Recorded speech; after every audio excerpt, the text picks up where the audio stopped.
E se eu lhe dissesse que o artefato bíblico mais famoso não era apenas uma relíquia sagrada, mas sim uma arma letal, ou até mesmo uma máquina ancestral? Parece enredo de filme de ficção científica, mas os fatos descritos em textos ancestrais levantam questões extremamente incômodas. Hoje, vamos mergulhar na história da Arca da Aliança e tentaremos separar o mito da realidade para entender o que ela realmente era: um milagre divino ou uma tecnologia perdida que estava séculos à frente do seu tempo, relíquia ou arma. Deixe sua primeira hipótese nos comentários agora mesmo, e no final do vídeo, veremos se você mudará de ideia. Vamos nessa. Para começar, vamos relembrar o que a versão canônica nos diz sobre a Arca da Aliança.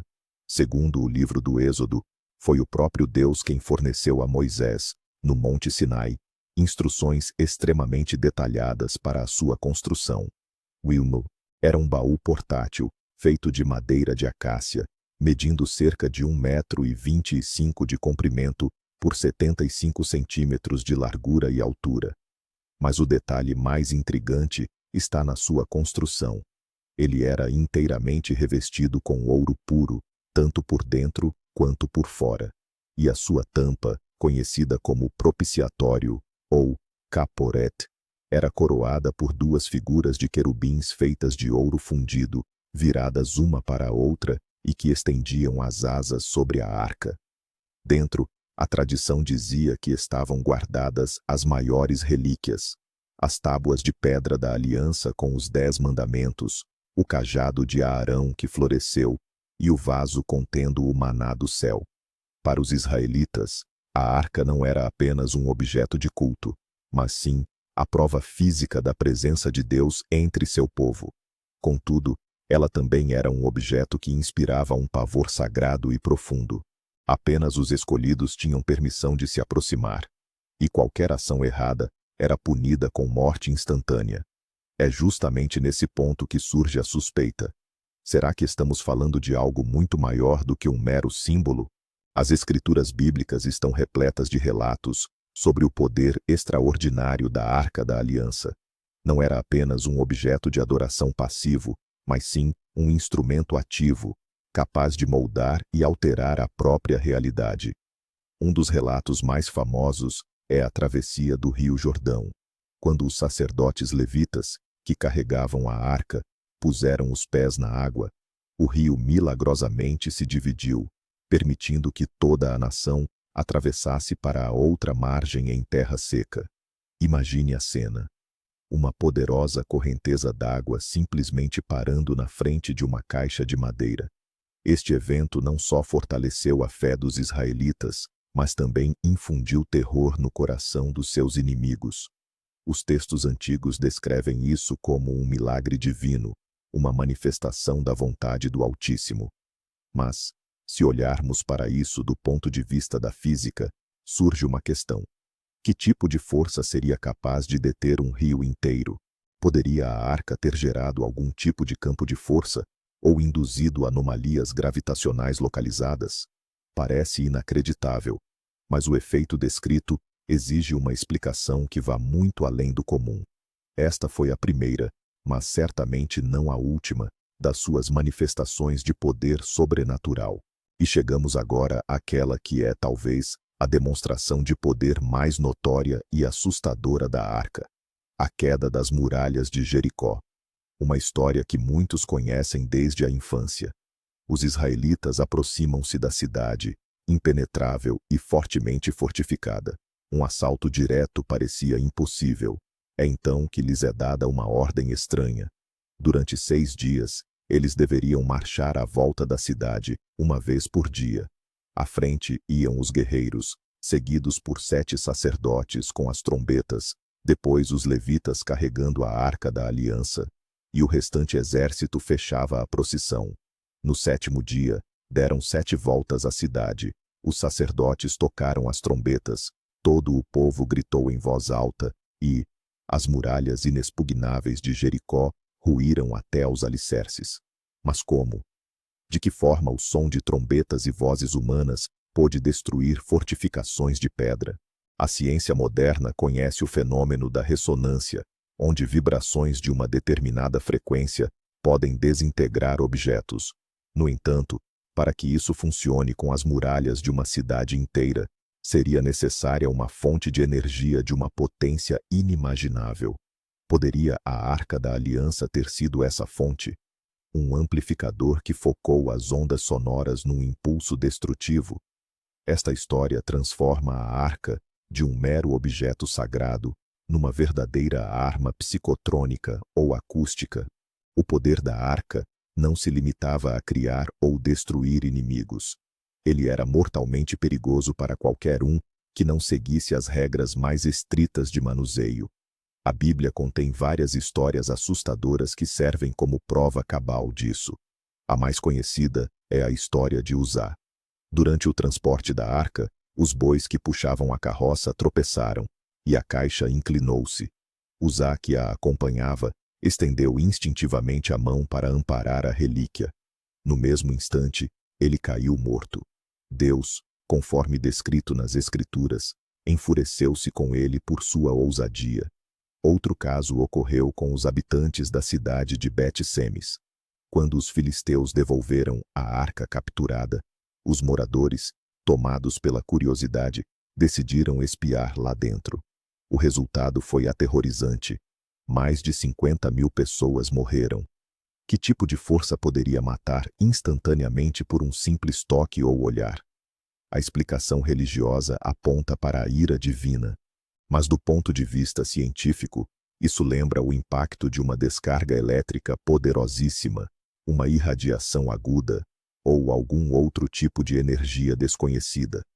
Essas histórias não são apenas advertências. Elas podem ser, na verdade, instruções técnicas de segurança transmitidas através da lente de uma cosmovisão antiga. A Arca da Aliança não era apenas um símbolo no campo de batalha, mas sim uma arma poderosa. Quando os israelitas lutaram contra os filisteus, decidiram levar a arca para o seu acampamento, acreditando que ela lhes garantiria a vitória. E de início, parecia funcionar. Os filisteus ficaram aterrorizados ao saber que o Deus havia chegado ao acampamento inimigo. No entanto, naquela batalha, os israelitas foram derrotados e a arca acabou capturada. É aqui que a história fica realmente interessante, pois para os filisteus, essa vitória transformou-se numa catástrofe. Eles levaram a arca para a cidade de Asdod e a colocaram no templo de Dagom, o seu deus. Na manhã seguinte, a estátua de Dagom estava caída no chão, bem em frente à arca. Colocaram-na de volta no lugar, mas no dia seguinte, ela caiu novamente, e desta vez, a cabeça e as mãos tinham sido decepadas. Em seguida, doenças terríveis e chagas começaram a atormentar os habitantes da cidade. Aterrorizados, os filisteus enviaram a arca para outra cidade, Gate, mas a mesma coisa aconteceu lá. Finalmente, após 7 meses de sofrimento, e depois de consultarem os seus sacerdotes, decidiram devolver a arca aos israelitas, e ainda por cima, com presentes valiosos. É quase como se tivessem capturado uma arma biológica ou radiológica moderna, da qual os invasores simplesmente não sabiam como se proteger ou o que fazer. E assim, depois de séculos de protagonismo na vida do povo israelita, após demonstrar um poder inacreditável, a Arca da Aliança simplesmente desaparece. A última menção fidedigna sobre ela na Bíblia remonta à época do rei Josias, cerca de 30 ou 40 anos antes da destruição do primeiro templo. E em 586 a.C., o rei babilônico Nabucodonosor capturou Jerusalém e incendiou o Templo de Salomão, onde a relíquia era guardada. Nas listas detalhadas dos tesouros saqueados pelos babilônios, a arca não consta. Ela simplesmente evaporou. Para onde poderia ter ido? Foi destruída no incêndio? É improvável, dada a sua reputação e valor inestimável. Terá sido retirada e escondida secretamente pelos sacerdotes levitas pouco antes do cerco? Esta é a versão mais popular. Mas para onde? Para túneis secretos sob o monte do templo? Foi levada para o Egito? Ou talvez o seu destino fosse muito mais longe? Esse desaparecimento deu origem a um dos maiores mistérios arqueológicos da história, tornando-se o ponto de partida para inúmeras teorias, buscas e especulações que perduram até hoje. Agora, vamos deixar de lado os textos sagrados e analisar a arca pela perspectiva da engenharia. A teoria científica mais popular e intrigante sugere que a Arca da Aliança funcionava como um gigantesco capacitor elétrico. Mas, afinal, o que é um capacitor? De forma simplificada, é um dispositivo que usa dois condutores separados por um material dielétrico, ou seja, um isolante. Agora, observemos a descrição da arca. Temos duas camadas de ouro, um condutor excelente, por dentro e por fora. Entre elas, a madeira seca de acácia, que atua como um dielétrico perfeito. Esta é exatamente a configuração clássica da garrafa de Leyden, um dos primeiros capacitores elétricos, inventado apenas no século XVIII. Mas como essa tecnologia surgiu milhares de anos antes da sua invenção formal? A teoria sustenta que a arca conseguiria acumular eletricidade estática, o ar seco do deserto e até mesmo a fricção das vestimentas dos sacerdotes contra o solo poderiam gerar uma carga estática considerável que seria armazenada neste dispositivo. Os querubins de ouro na tampa poderiam funcionar como terminais de descarga. Ao ser atingido um potencial elétrico máximo, saltaria entre eles uma faísca, um arco elétrico. Essa teoria é surpreendentemente lógica e fornece uma explicação física para muitos dos milagres atribuídos à arca. Se adotarmos a teoria de que a Arca da Aliança funcionava como um condensador elétrico, muitos detalhes de sua descrição e das regras de manuseio ganham um novo significado, puramente técnico. Pense, por exemplo, por que ela precisava ser transportada em longos varais de madeira, passados através de argolas de ouro. A madeira é um isolante. Esses varais permitiam aos levitas carregá-la sem tocar diretamente no objeto, evitando assim um choque elétrico. Os próprios levitas usavam vestimentas especiais de linho e eram obrigados a fazer rituais de purificação e lavagem. Pele e tecido molhados conduzem eletricidade melhor. Talvez isso fosse crucial para o aterramento ou para garantir um manuseio seguro do objeto carregado. Até mesmo a proibição de colocar a arca diretamente no chão ganha sentido. O solo é um excelente condutor, e instalá-la ali levaria a uma descarga rápida. A permanência constante da arca no Santo dos Santos, um compartimento isolado, também ajudaria a manter a sua carga elétrica. Todas essas regras, que parecem ser meramente rituais, na verdade se assemelham a protocolos de segurança bem definidos para manuseio de equipamentos de alta tensão. A diferença é que foram descritas numa linguagem compreensível para o povo daquela época.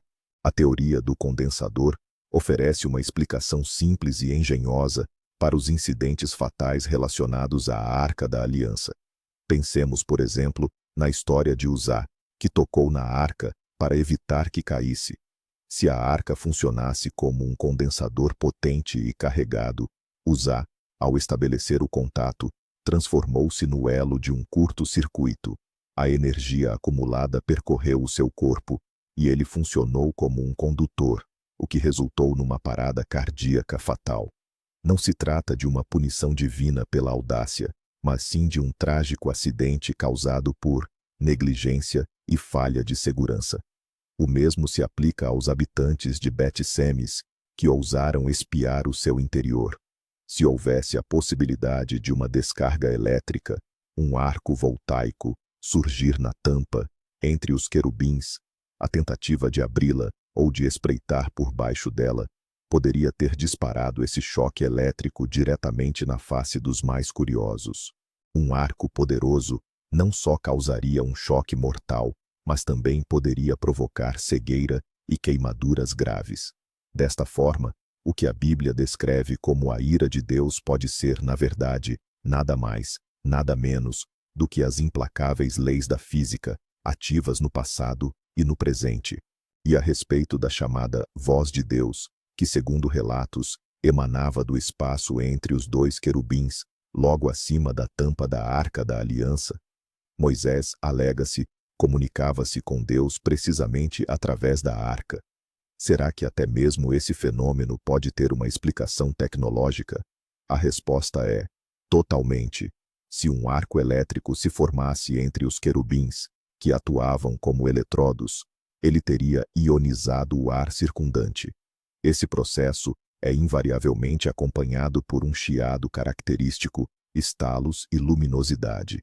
Em certas condições, uma descarga elétrica tem a capacidade de gerar ondas sonoras em uma ampla gama de frequências.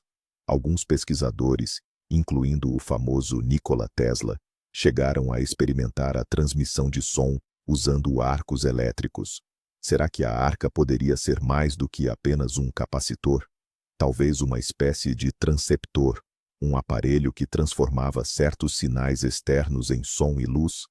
Essa ideia, é claro, é muito mais especulativa.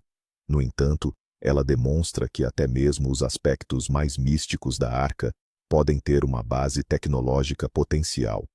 A voz de Deus talvez não fosse uma voz no sentido habitual, mas sim um conjunto de sinais que Moisés, na qualidade de iniciado, tinha a capacidade de interpretar. Mas e se a teoria elétrica não for suficiente para explicar tudo? E se houvesse algo muito mais perigoso e surpreendentemente moderno escondido dentro da arca? No século XX, surgiu uma hipótese ainda mais sombria e intrigante. A Arca da Aliança seria, na verdade, um recipiente contendo material radioativo. Voltemos aos fatos para analisar melhor.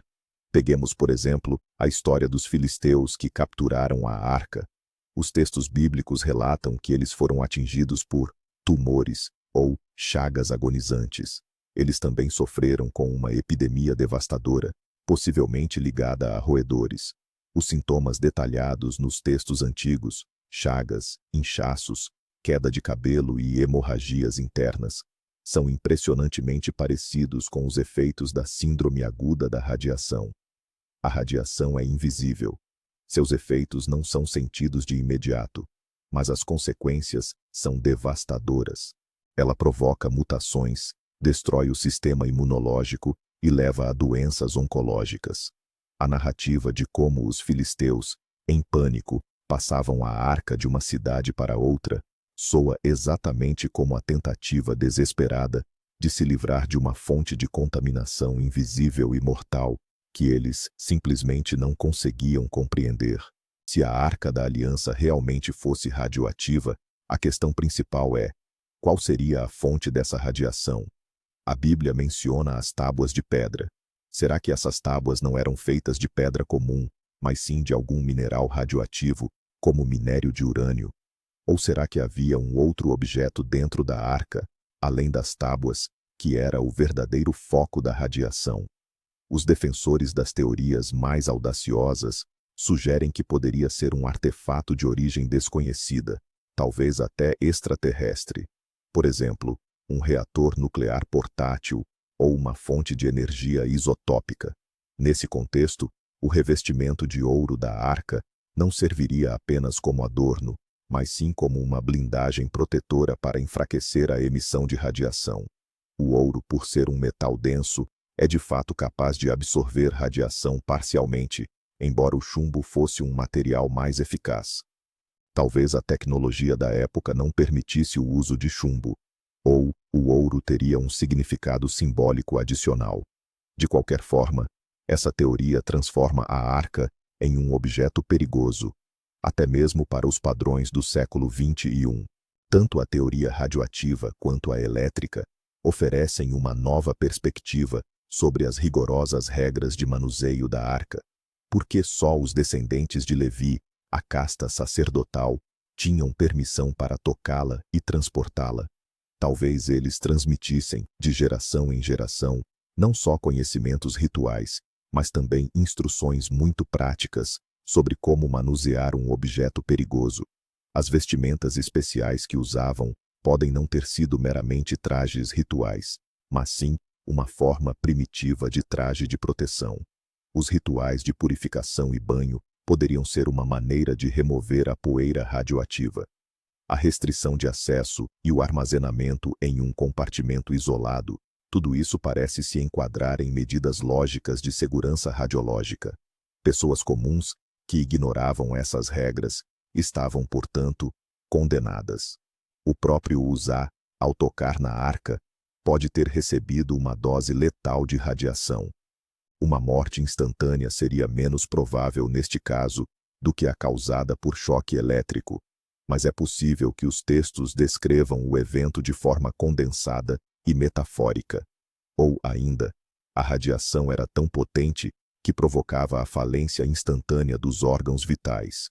Chegamos agora à teoria mais fantástica e, para muitos, a mais intrigante de todas: a teoria do paleocontato. Seus defensores afirmam que, em tempos imemoriais, a Terra foi visitada por representantes de civilizações extraterrestres mais avançadas. E muitos dos deuses das lendas antigas eram, na verdade, esses visitantes. Nesse contexto, a Arca da Aliança não é vista como um objeto feito por mãos humanas, com base em projetos divinos, mas sim como um dispositivo de alta tecnologia, já pronto, que foi presenteado ou deixado para trás por esses deuses. Quem era, afinal, aquele Deus que falou com Moisés no Monte Sinai, envolto em fumaça e fogo, sob ruídos semelhantes a um estrondo ou rugido? Não poderia ter sido o piloto de uma nave espacial, e a montanha, o local de pouso? Sendo assim, a arca poderia ter sido um dispositivo multifuncional, um meio de comunicação com a nave-mãe, uma fonte de energia, uma ferramenta de terraformação ou até mesmo uma arma. Isso explicaria por que seu design era tão avançado para a época e por que ninguém era capaz de criar uma cópia. Era a caixa preta da antiguidade, uma tecnologia cujos princípios de funcionamento eram incompreensíveis, até mesmo para aqueles que a utilizavam. Levando a teoria do paleocontacto ao extremo, alguns investigadores propuseram algo ainda mais ousado. Eles sugeriram que uma das funções da Arca da Aliança era, na verdade, a produção de alimentos. Lembremos que a arca continha, entre os seus objetos, o vaso com o famoso maná do céu. Segundo a Bíblia, o maná era o alimento que sustentou os israelitas durante 40 anos no deserto. Aparecia todas as manhãs no chão, com a aparência de pequenas e brancas sementes. O que era isso? Um milagre? Ou seria o resultado do trabalho de algum dispositivo tecnológico avançado? Existe a hipótese de que a arca pudesse ser uma espécie de bioreator ou sintetizador de alimentos. Usando a umidade do ar, minerais do solo e energia, talvez proveniente da mesma fonte interna, ele seria capaz de gerar uma biomassa nutritiva, rica em proteínas e carboidratos. Por exemplo, à base de clorela ou outras algas unicelulares. Esta máquina de maná resolveria o principal problema de sobrevivência de todo um povo num deserto inóspito, e o vaso com o maná, guardado dentro da arca, poderia ser uma amostra ou a cultura inicial necessária para dar início a esse processo. Ficção científica? Sem dúvida. Mas o que esta teoria tenta fazer é oferecer uma explicação racional para mais um milagre bíblico. Voltemos à queda de Jericó, mas desta vez vamos analisá-la sob a ótica da tecnologia extraterrestre. Se a Arca da Aliança era, na verdade, um dispositivo alienígena, suas capacidades poderiam ser praticamente ilimitadas. A versão acústica, baseada em ressonância, é apenas uma das muitas possibilidades. E se a arca fosse um gerador de infrassom, ondas de baixa frequência, inaudíveis para o ouvido humano, mas capazes de induzir vibrações, pânico generalizado e, claro, a destruição, ou talvez gerasse pulsos de micro-ondas direcionados que aqueceram e desintegraram a estrutura das pedras. Uma versão ainda mais ousada sugere a alteração localizada da gravidade. O dispositivo poderia ter enfraquecido o campo gravitacional ao redor das muralhas por um breve período, levando ao seu colapso instantâneo, unicamente sob o próprio peso. Nesta hipótese, os sons das trombetas e os gritos do povo seriam apenas uma cobertura ritualística, uma manobra de distração, ou talvez a própria chave para ativar o dispositivo. Para os povos da antiguidade, isso teria parecido pura magia, a manifestação da vontade divina. Mas para uma civilização altamente desenvolvida, seria apenas a aplicação padrão de um equipamento de engenharia de campo ou militar. Assim que a arca desapareceu dos registros históricos, começou a sua busca. E uma das lendas mais fascinantes liga-a diretamente aos Cavaleiros Templários. Esta poderosa ordem militar monástica, fundada no início do século XII, permaneceu sediada por quase 200 anos em Jerusalém, exatamente no Monte do Templo, onde ficava o Templo de Salomão, já destruído. De acordo com a lenda, o seu principal e secreto objetivo não era a simples proteção dos peregrinos, mas sim realizar escavações arqueológicas. Eles estariam à procura de tesouros e relíquias escondidas nos subterrâneos do templo. E, como diz a tradição, eles encontraram. Entre o que foi descoberto, estaria a própria Arca da Aliança.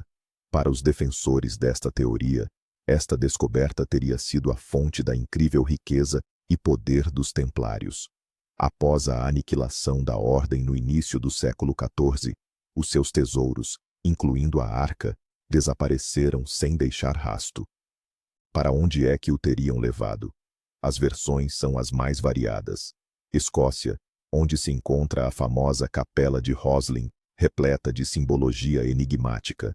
Portugal, ou até mesmo a América do Norte, muito antes de Colombo.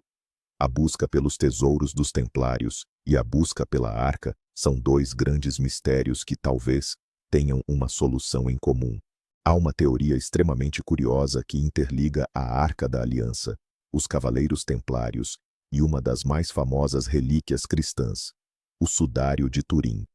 O sudário é um tecido de linho que carrega a imagem negativa de um homem, supostamente Jesus Cristo. Até hoje, cientistas debatem como essa imagem pôde ter surgido.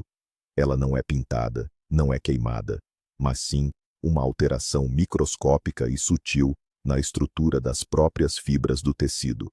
Pois bem, alguns pesquisadores, como Christopher Knight e Robert Lomas, levantaram a hipótese de que a imagem no sudário teria sido gerada por um poderoso surto de radiação. E se a fonte dessa radiação fosse justamente a Arca da Aliança? A lenda diz que os templários adoravam uma misteriosa cabeça que lhes concedia sabedoria e riqueza. Será que essa cabeça era, na verdade, um indivíduo que foi exposto à energia da arca? E o sudário, então, seria uma espécie de impressão fotográfica desse evento? Esta teoria audaciosa une três dos maiores mistérios da história e sugere que a Arca da Aliança possuía um poder capaz não só de causar destruição, mas também de registrar imagens de alguma forma, funcionando quase como um aparelho de raio-x. Contudo, a versão mais popular, e o que é surpreendente, a única oficialmente reconhecida sobre o paradeiro da arca, não nos direciona para a Europa, mas sim para a África, especificamente a Etiópia. De acordo com o épico nacional etíope, o Quebra-Negast, que significa a glória dos reis. A famosa rainha de Sabá era, na verdade, etíope. Ela viajou até Jerusalém para visitar o rei Salomão, e dessa união nasceu o filho deles, Menelik. Quando Menelik atingiu a maioridade, ele viajou a Jerusalém para finalmente conhecer seu pai. Salomão o reconheceu imediatamente e tentou convencê-lo a permanecer. Contudo, Menelik estava determinado a regressar à sua pátria. Foi então que as histórias se dividem. Segundo uma versão, ele teria furtado secretamente a Arca da Aliança, trocando-a por uma réplica. Noutra versão, considerada mais nobre, os próprios sacerdotes do templo, antevendo a decadência moral que se abateria sobre Israel, entregaram-lhe a arca, buscando salvar a santidade da relíquia.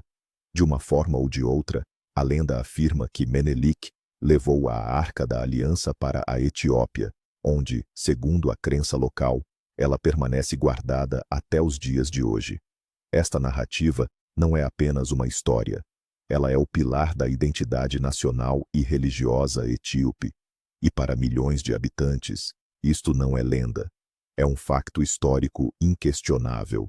A Igreja Ortodoxa Etíope afirma que a verdadeira Arca da Aliança se encontra na cidade de Aksum, guardada numa pequena capela adjacente à Igreja de Santa Maria de Sião.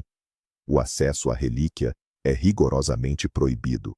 Ela é protegida por um único monge guardião, escolhido vitaliciamente, que jamais abandona o recinto da capela. Ninguém, nem sequer o patriarca da Igreja Etíope ou o presidente do país, tem permissão para ver a arca. O guardião é, de facto, a única pessoa no mundo autorizada a contemplar esta relíquia sagrada. Uma vez por ano, durante a celebração do Timkat, a festa da Epifania, uma cópia da arca, conhecida como Tabok, é carregada para fora do templo. Mas o artefato original permanece sempre oculto.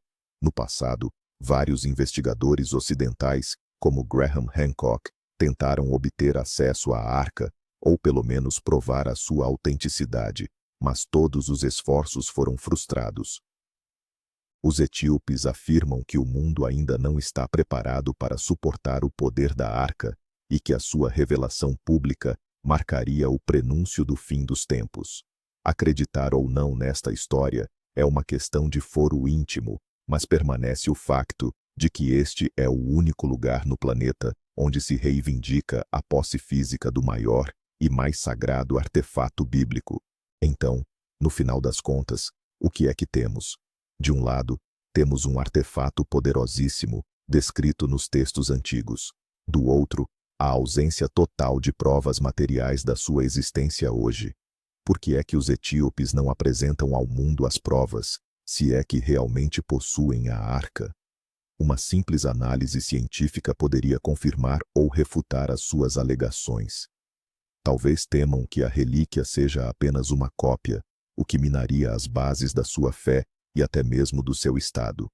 Ou talvez tenham razão, e o objeto seja realmente tão perigoso que é melhor mantê-lo trancado a 7 chaves. Ou será que a verdadeira arca já não existe há muito tempo? Talvez tenha sido destruída, perdida, ou o seu prazo de validade simplesmente expirou, e ela se transformou numa velha caixa comum.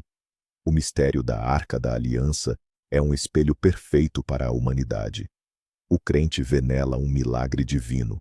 O cientista, um protótipo de tecnologia avançada. O teórico da conspiração, um artefato extraterrestre. Mas enquanto não for encontrada, qualquer uma destas versões tem o direito de existir, deixando um vasto campo para a imaginação e para a investigação. Mas que reviravolta!